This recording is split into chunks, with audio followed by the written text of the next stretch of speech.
Hi there, Clocking the Gallop, folks. Welcome to our preview of racing today. It's a Sunday and it's beautiful weather in Joburg. We're expecting a maximum of 32 degrees centigrade out at Turffontein today. It's the 22nd of January.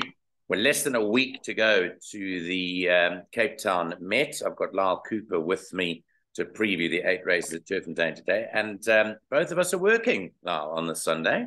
Yeah, that's nice. Yeah, I believe you commentating and I'm downstairs. So we're looking forward to analysing the races for the public out there. But just before we do that, the point that we have to bring up first is promoting our Clocking the Gallop direct line, which is still going strong after quite a few editions of this, and in fact gaining popularity, if anything.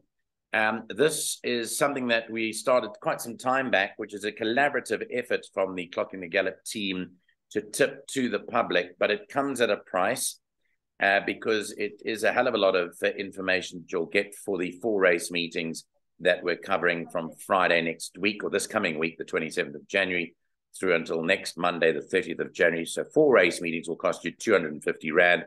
You get a full sheet giving you selections, giving you assessments of the runners, giving you difficulty indexes with regard to each race, which races we think you should play versus which races we think you should leave, and so forth. It costs you just over 60 Rand a race meeting. That's what it works out to. And if you're interested, you can deposit your money now into our Clocking the Gallop First National Bank current account. The number is 6290552832. The branch code is 250655.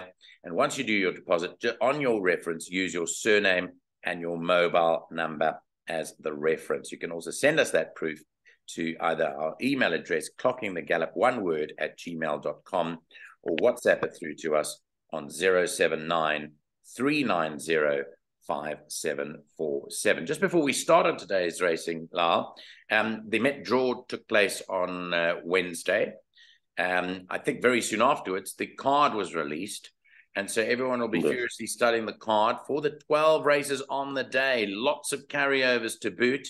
So extra incentive for people to join up with the direct line because there's quite a lot of money to be won. Yeah, it's going to be a big one. The Met, and really looking forward to it. You and I have already chatted about it, but we'll chat in depth about the race later. Haven't studied the full card yet, but we've got our strong opinions already. We do have strong opinions, especially on the main race. I noted, I must say, with complete and utter amazement, and I'll be forthright with this, that Make It Snappy is now favourite to win. Yeah, amazing. Yeah. Anyway, we've got our own take on it, but we will bring you further news on that on the Clocking the Gallop direct line. Make sure that you join up before Friday. You've got until Friday midday coming up in the next week. Right, let's get on with today's action. I'll bring up the betting shortly, but the track condition is posted up good. Penetrometer 22. There's been absolutely no rainfall, no sign of rain, actually, in the last week now. And we're looking forward to another hot day, but some interesting racing today. What was your take on the whole card, Lyall? I like the card, Nico. I didn't find it easy as far as bankers were concerned, but I like the card. There's some classy horses riding, and I think we can find some nice value. Okay, we're going to go to the betting shortly. I'm just struggling to pull it up at the moment, but let's go to the first race of the day, which is a maiden play for fillies and mares. It's run up the straight, and it is over 1,160 meters. There is a late scratching number 5, the newcomer, Delightful Angel. She won't run in the first of the day. Let's speak to Lyall, find out what he likes while I still battle with that betting. What do you fancy? Well, I saw the betting had the 7 originally as a favourite, Heart of Eternity. So certainly I'm going to find value around here. I thought the 8, Radu, the daughter of Robada, would be my first selection. Was short head behind Titicaca Pearl on that debut run, but that was, of course, her debut run, and she's 1 kilogram better off with Sianda Sasibo taking it off. So for me, at 11-2, that was the value. And Sean Terry did say we'll have a chance.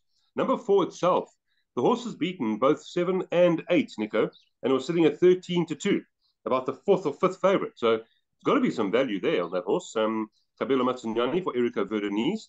And since the blinkers have gone on, the falls showed a bit of improvement.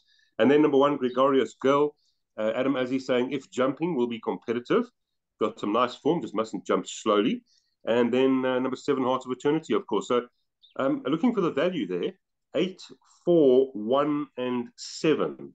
in that order. There we go. Thank you for that. So there we go. 3-1. So yeah, punters are thinking like me. This horse was 11-2 when it opened. The 4-horse, 8-1. That's nice value for a place. And then the 1 at 7-2, and the 7-horse is at 33-10. So probably slightly better betting, but 8-4-1-7 for me. Nico, what did you think? So Radu was at 5-1. When was that? Was that when you took up 11-2. Oh, I did the betting on. Sure, what's today? So I know what day of the week it is because we've had so much racing. Today's Sunday. Yeah. So I probably did this on Friday. Right. 11-2. Okay, so no. For that, I think that's related, if I'm not too mistaken, to MK's Pride. I think it's the half sister. It is, yes. To half sister to MK's Pride, correct. Yeah. Radu. Yeah, interesting. All the money is for that. Shortens even further into 3-1. I found this a little bit trappy when I looked at it. Michael and Adam, as he thinking that Gregarious Gal, it depends what happens at that gate. I think she's a lot better than that last run behind Splendid Season. I'm expecting her to run better, and I see that there has been a bit of support for her from 9-2 into 7-2. There is just one extra horse I wanted to add into the mix here, and it's the match at runner number 10, Shiny Silver. I noticed her with interest on debut, and I remember saying at the time that I'd like to have a look at the replay again, and I didn't. But I did overnight, last night, or in fact the night before when I started studying this card. And I think this horse is a lot better than that last run. So for me, the value in the race lies with number 10, Shiny Silver. I'm expecting a much better run from this today. And I've thrown into a bet. I'm not saying it'll win. It could well win. It's only its second run. But I definitely not exclude it with the rest that you've mentioned. Okay. So the two values, definitely the 4 and the 10. And I think a lot depends on how number 1 jumps out the gates. Yeah, correct. That's a perfect assessment because number 1, if it jumps on terms, it could be the one to beat there. So that's the first of the day, which is the opening leg of the bipod. Let's go to the second. Start of the PA at 13.25. By the way, Lyall and I have worked out a place accumulator for you. We've taken both our numbers and chucked them into our Take a Bet offering for today, which you'll find a bit later on all our social media platforms. Race 2.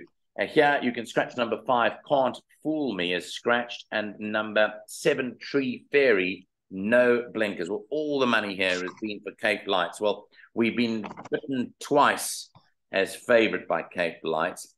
From 14-10 is into 7-10, so half the odds that it was.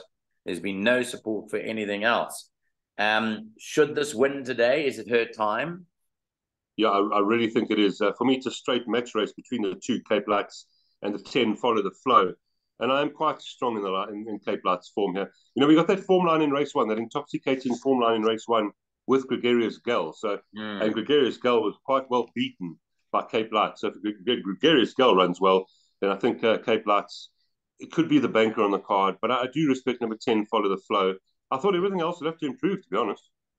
Yeah, and I believe that 10 Follow the Flow ran significantly better last time out. Of course, she's partly owned by the CEO for Racing Fundi Zitebe, who was devastated after her debut run. But you remember her debut run was in a feature race with the likes of Feather Bell and so forth.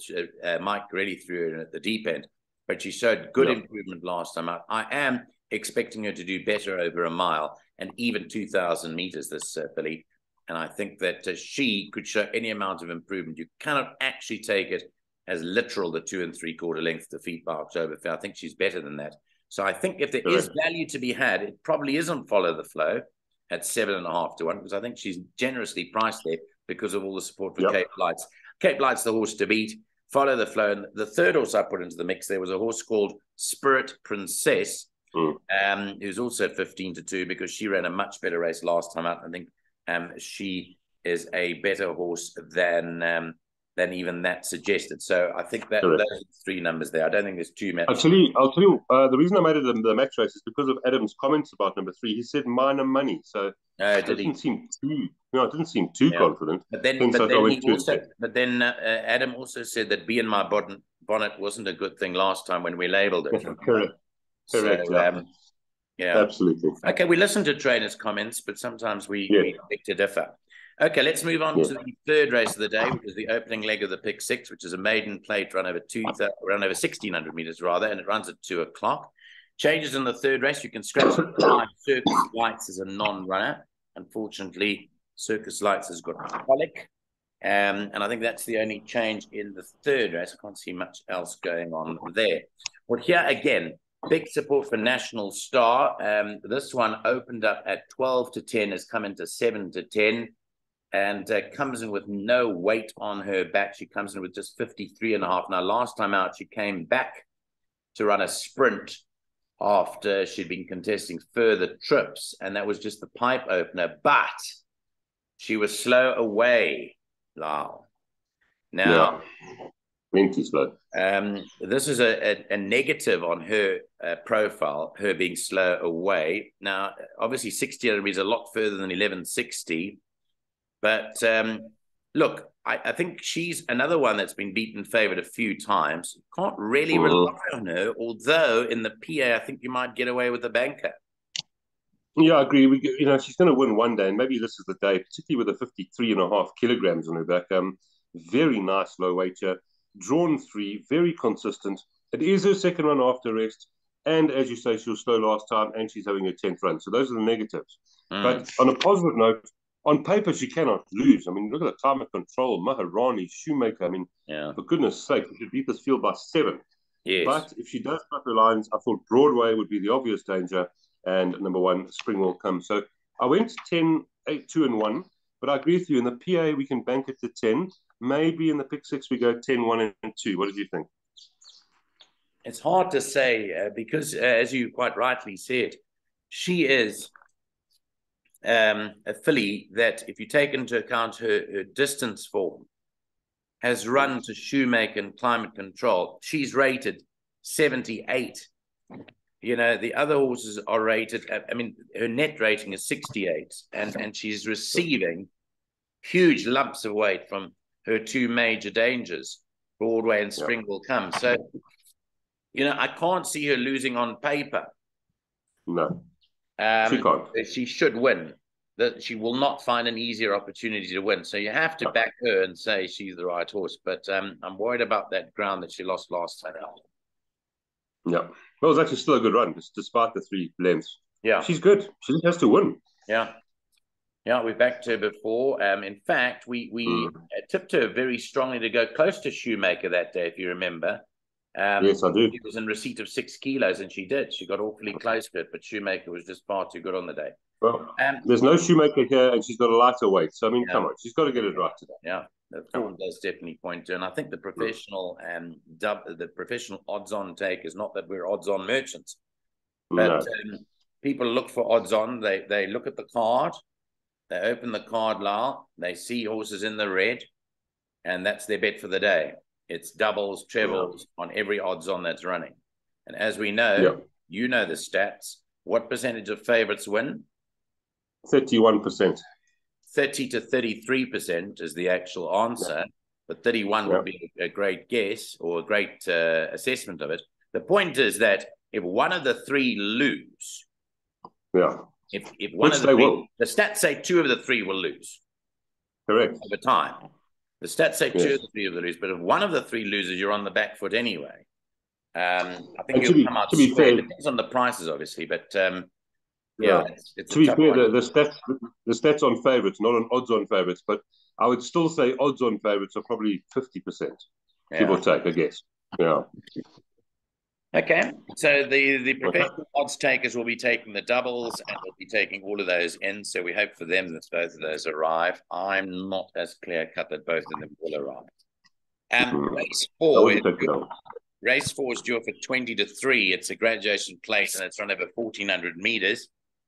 In race 4, there are 2 scratchings. Number 2, Rain or Shine is now out, and so to number 7, Bowl First. So those 2 are scratched, and then no blinkers, and quite rightly so for number 3, Unzen, who just did not settle with the blinkers when it ran in the Dingons last time out, and they've taken the blinkers off. Let's start off with him because he's been gelded after the Dingons. First run back as a gelding. Caden Brewer's back on. He was aboard it when it flew up to beat Turffontein quite comfortably at Turffontein. And that is the 2-1 favourite ahead of Raffles and Golden Prospect, who both at 28-10. These three are probably the class horses in the race. Agreed. These three should fight out the race, but I've got them in a different order here. I think Raffles is the horse to beat you. Muzi's jumped ship from Unzen onto Raffles, or Unzen, how do you pronounce it? The son of time thief, Raffles. Roy Magna, also nicely weighted, and is 3.5 kilograms out with number 3. But go back to that race when he did run behind Unzen. He was drawn 9 of 13. The weight's the same, but he finished faster. He was coming from nowhere. That second behind Star Coin is a good one. The third behind Feather Boa. He's got Muzieni aboard. I know he's not drawn well, but for me, Raffles is the horse to beat. And then this Golden Prospect, some nice form here. I mean, that run behind Cousin Casey was in a grade 1. The other one was a grade 2. And last time out, a group 3. I mean, those Cousin Casey form lines have produced 15 winners.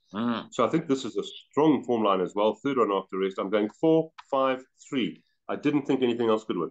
Yeah, I think those three are the promising horses in this race. I think you have to look at them very, very carefully. Also, how they go down to the start. Golden Prospect, incidentally, in his latest effort, runs to 103 and still racing off a 96. So it could be, in fact, I think it is a bit better than a 96 on the ratings. So I would say those three to fight it out. I'm not particularly sure in which order. I think with 3 being gelded, anything is possible. Maybe need the run. So I probably agree with you that the 4 Raffles would be my top choice. That's probably the right one at 28-10. Yeah, agreed. Okay, let's move on to race 5, which is a merit rated 100 handicap, a sprint, 1,000 meters. Number 2, Quantum King. Adjust your update on the equipment. Wears pacifiers. I don't know if it's ever worn pacifiers before, but it'll wear the pacifiers today. Number 2, Quantum King. And that's the only change over there. Right, let's go to the betting. Betting suggests Anfield's Rocket, the horse to beat. He's back to a sprint, and he is at 16-10 favourite. After that, you've got Sheldon at 33-10, and you've got Retallick at 7.5-1. Let's start off with Anfield's Rocket. Back to his sprinting trip. He's won very nicely with over these distances. But Raymond Danielson hops aboard him for the first time. A change of rider. Yeah, I mean, that win, that Group 3 win was amazing. Beating horses like Union Square, just to mention a few. Very good form. Last time out, drawn 13-50 against the mighty Charles Dickens. This is a very talented individual, and I would not be surprised to see him winning. He is going down to 1,000 meters. I'm going to take him on, Nico, and I'm hoping you agree with me here. Number 8, Moringa, at 14-1. Marco van Rensburg for Roy Magna. Now, Sheldon is trading at 33-10. Moringa's at 14-1. On the run, 3 runs back, Moringa was beaten under half a length behind Sheldon, who's 3 kilograms better off. The next run was a length behind Sheldon, 3.5 kilograms better off. And then last time out, fairly well beaten by Sheldon. But at weights here, loves the course and distance, Moringa. I think this is actually going to be my first selection at 14-1 from Sheldon and then Anfield's Rocket. Yeah, it's a very interesting race. You know, that I went back and looked at that Flower Bomb race because 1, 2, 3, 4, 5 of today's 9 horses come out of the Flower Bomb form line. And I went to have a look at it. My thinking coming out of that was probably Sheldon on that run. Correct. Like you say, Moringa on the 2 runs prior to that has Sheldon at the weights, and there's a huge price about Moringa at 14-1. Marco van Rensburg, incidentally, rides this for the very first time. So quite a few imponderables over here. I think Anfield's, I'm quite surprised actually that it's that price, Anfield's Rocket. I can't believe it's 16-10. You know, I think it should be favourite, but I don't think it should be 16-10. I wouldn't be rushing out to back that at all. No. So I thought that Sheldon had a chance. Like you, I thought Moringa had a chance. And I'm not going to leave out Retallick, who's a strong front runner. Very strong. They've always rated him. Always rated him. Yeah. I think he is held by Sheldon, and that's why I ended up where I was. Well, and just to mention, I was just saying he's a strong front runner, Retallick. Yes, he's talented. Yeah, agreed, Nico. And Constable. And what about Mercantile? I mean, what about Mercantile with just 55.5 kilos? Okay, I looked into Mercantor. On the Chivana form, he was 1.25 lengths behind Sheldon and two off, two worse. And Yeah, on Anfield Rocket, he's 2 kilograms better off for 5.5 lengths over 14. So theoretically, he's yeah, held by both 6 and 7. Whereas we didn't mention number 5 yet. Number 3, Constable, I had to mention. I mean, yes. any horse who runs third, 4.5 lengths behind my little Big Burn is a good horse. So Mm. I would not be leaving this horse out either. Yeah, this is a tough Tough race. race. This is a Yeah. tough race. And quite rightly, when we talk about Constable, let me just tell you that in his penultimate run behind Taikenaut, he actually runs to 105 there. And There in you his go. last run to Big Burn, he runs to 107. Yeah, that was a good run, that. So he's not out of it, Constable, on his best Yeah. form. And he's drawn on the right side of the track at 9. So Constable, Mercantor, Italic, and Phil's Rocket, this does extend to a little bit. Even a horse like Quantum King, if I look back at Quantum King's form, bear in mind his last 2 runs have been well below par. They put the pacifiers on. Keegan DeMello hops back aboard. I mean, he's another very fast horse that could pop up. I mean, this might well be the field race today. Oh, that's why I'm going for Moringa, because at 14-1, I think there are quite a few chances. Okay. So race 5 looks like it could be a field race. Please go as wide as possible there. Don't get caught out. Let's go to race 6. The listed Swallow Stakes over 1,160 meters. Number 2, Maharani has a set of earmuffs on for the very first time. So note that. Earmuffs on Maharani in race number 6. Well, top of the boards here is Sweet Pepper. They put the blinkers on for the first time. They're at 9-4. You've then got 9-2, Maharani and Flower Bomb. 5-1, Southern Skies. And 6-1, Kiss Me Captain. 8-1, Miss Daisy. Talk to us about this race, the 3-year-old fillies race. Nice race, this one, Nico. I've ended up going with number 3, Miss Daisy, at 8-1. Again, I'm just trying to find value here. She can run. Ryan Munger for Billy Raters. If you go all the way back, second from the top there, she was half a length behind Sweet Pepper. She's 2 kilograms better off. The run when she beat Feather Boa, she's got Gimme a Shot, none other, Ferrari Gold behind her. The last run behind Gimme a Shot, first and second of 1. She's good, this Miss Daisy, and she's always ignored. So 8-1, she's my first selection. Number 1, Sweet Pepper. With as good a form as she's got, when Sean Terry says she's been disappointing, you must know what she shows at home. So blinkers are on. Sweet Pepper, massive runner. And I do respect Flower Bomb. Her form lines are very strong. And number 6, Kiss Me Captain. So good race. I went 3, 1, 5, and 6. I thought those 4 all had very strong form. Yeah, and talk about Flower Bomb. That last one I was ultra impressed with. She came from off the gallop and she won going away. We spoke about the race earlier in the previous race. And you know, if she's going to run in this listed race and acquit herself well, then that form line will hold up in the previous race, which is why I referred to it. I like the way she switched off and ran on. And I think she's a lurker here, Flower Bomb. There's a bit of support into 9-2. I like the fact they put blinkers on Sweet Pepper, because if you go 2 runs back, Sweet Pepper was badly hampered, couldn't find a way through behind Alula Star. And I gave her an excuse. You made an excuse for horses there. The next time she ran, she did not run on. It was ultra disappointing. Disappointing. It was very disappointing. So now, with the blinkers on, I think it could turn out to be a better horse. So I think you're right. Sweet Pepper, Miss Daisy, and Flower Bomb. I think those 3, the winner will come from one of those. Southern Skies, let's quickly talk about her. I think her merit rating may just be a touch too high. I mean, granted, she won her first race by 7 3/4 lengths, but she was given a 98 for that run. That's hard. And it was a very good run behind Dice last time. But she's really knocking some, group form here. This is a talented race. Yes. Okay. Okay, so Southern Skies as well, maybe the lurker there, or the horse that could pop up. But I think I'm restricting it to Sweet Pepper, Miss Daisy, Flower Bomb, in race number 6. Race 7, the Grade 3 C Cottage Stakes over 1,800 meters. It doesn't look like we've got any changes in race 7. I'm just updating them now. So race 7 appears all clear as carded. Down at the bottom, the 2 fillies are the horses to beat here, according to them, the bookmakers, that is. Bonete, number 10, is at 17 to 10. None other, number 9, is at 22 to 10. And the best of the horses, the male horses, are Billy Bowlegs and Pragmatist, both at 6 to 1. On to the 2 fillies now, down at the bottom. Bonete and None Other, both owned by Mary Slacks, Volkerbosdrift, but trained by different trainers, Mike de Kock and Lucky Houdelakis. How did you see these two shaping up against each other? Well, I like None Other here, Nico. This daughter of Flower Alley, Samanga Kamalo, those last 4 runs have been really classy. The 3rd behind Captain Peg, that 5th behind Miss Daisy, and then that 2nd behind Emirate Gina was a fantastic effort. And then Sister Light last time. So even though she did beat Bonetta in that Emirate Gina form line, she did have a better draw.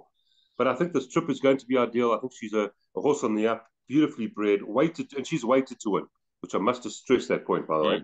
So None Other from Bonetta, very nice form as well. Plenty more to come from Bonetta. The saddle did slip on that Emirate Gina form line. And then the boys, 1, 2, and 3.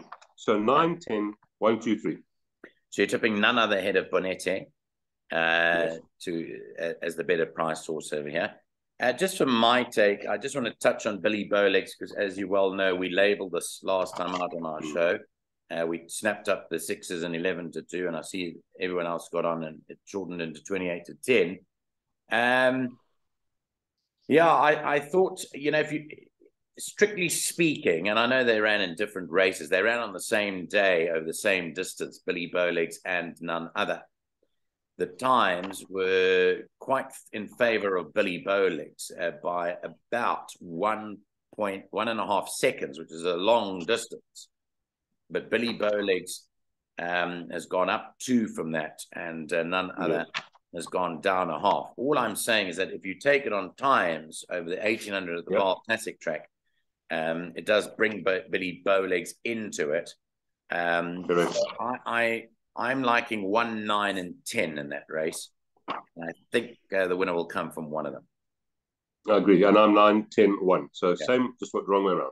Just the other way around. Okay. On we go to the last race of the day, which is a classified stakes race over 1,800 meters. This runs at 20 to 5. I can update you now with the fact that number 3 is scratched, Forged by Fire, which, funny enough, I use as a line horse in the race. So Forged by Fire is scratched. Number 7, Black Lightning, will race with a pressure halter. Now, the 7 million rand horse, Celestial City, opened up at even money, has been back into 8.5 to 10. That is all the rage.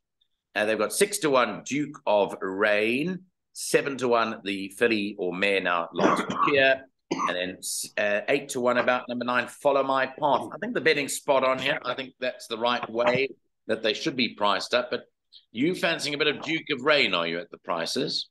Yep, I agree with you that they're priced up the right way. I think Celestial City might not be going to Group 1 level, but he is down in class here, and he's running well. He's got the 60 kilograms. So because of the value, as you said, and the 2 kilograms, I'm going Duke of Rain. I think he's got good enough form here. Merit running down to a 71, goes up to the 1,800 meters, and he too is dropping in class. So I think he's a runner. Number 6 last year, nice win last time. Ryan Munger takes the ride.